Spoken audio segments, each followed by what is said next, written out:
I'm willing to bet you've probably heard someone say something like, you need to learn your rudiments. How are you going to play the drums if you don't know your rudiments? Rudiments are like the language of drumming. How are you going to say anything on the drums if you don't know the language? I happen to have a different opinion.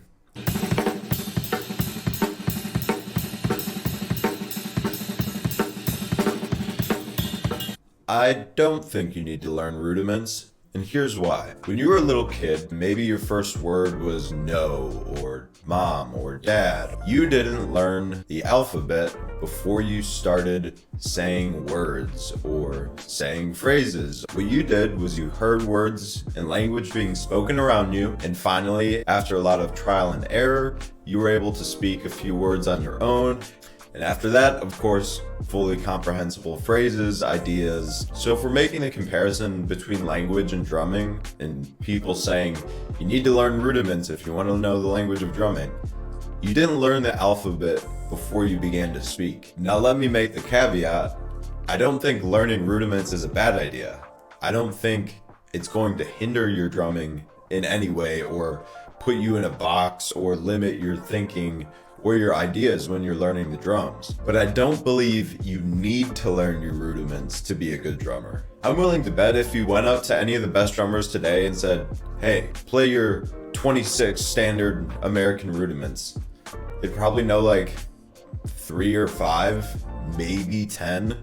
I don't know all 26 rudiments, and I'm obviously not the best drummer in the world, but I've been playing for almost 20 years and I'm pretty competent and have been touring for the last 5 years and taught plenty of students. So what I'm trying to say is that you don't need to learn rudiments to be a great drummer, but I don't think it'll hurt your drumming either. So with that being said, I want to teach you a different way to conceptualize how and why you should even learn your rudiments in the first place. In my opinion, there are 3 good reasons to learn your rudiments. The first is to increase or expand your vocabulary.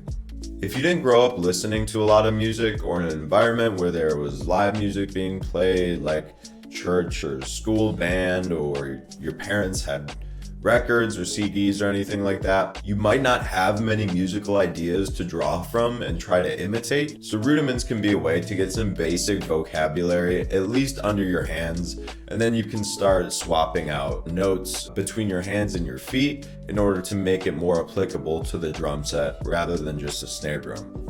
The second good reason is that it's going to help your facility and your technique. If you can pull off clean singles, clean doubles, triple strokes, flams, rolls, your hands are going to be more coordinated and able to pull off more complex ideas when they come up. And the third main reason, in my opinion this is the most important, is that learning your rudiments is more than just learning sticking patterns. It's actually about learning and hearing melodies between your hands and your feet. And if we want to be musicians more than just drummers, we need to learn how to think and play in melodic phrases rather than just come up with sticking patterns and combinations. So what do I mean by hearing and playing melodies between your hands and feet? Let's take a paradiddle for example. Right, left, right, left, left. Now if you're a beginner drummer, you might say, oh, I can play that. Right, left, left, and repeat it a few times and cool, I can play a paradiddle. But what if you want to play a melody that sounds like ding, ding, ding, ding, ding, between the ride cymbal and the snare drum? Instead of just thinking 1 and a 2E, 3 and a 4E, an easy way to ingrain that rhythm and that melody in your hands and in your feet is by practicing the paradiddle as a rudiment. If you accent all of the right hand notes and only the backbeat on the snare drum, so right, left, right, left, right, you get that backbeat pattern that sounds like, let me play it on the drums instead of just make noise with my mouth.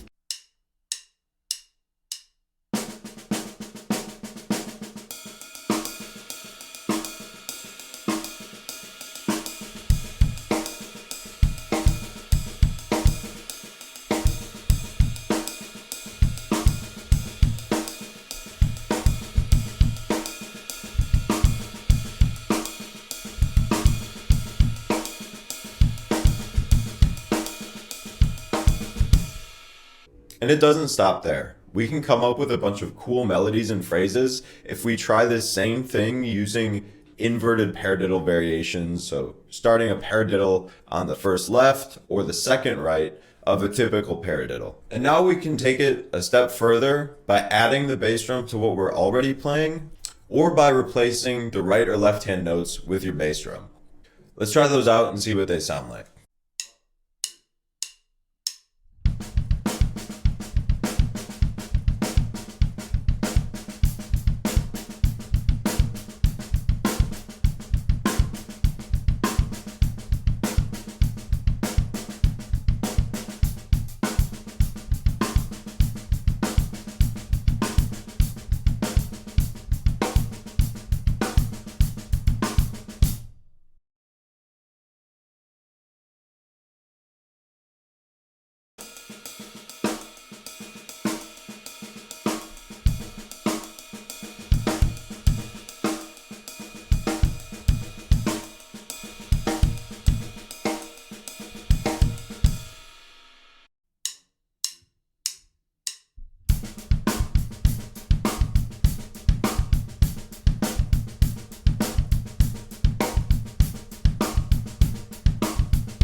By the way, I transcribed a few of these inverted paradiddle variations. You can get those transcriptions totally for free just by signing up to my newsletter in the link below. So if you do decide to practice your rudiments, I would do it in a way that allows your ear and your intuition and your melodic sense to guide you in that practice, rather than just playing them strictly on the snare drum on one surface between your hands and saying, all right, I learned that one, I'm done, gonna move on.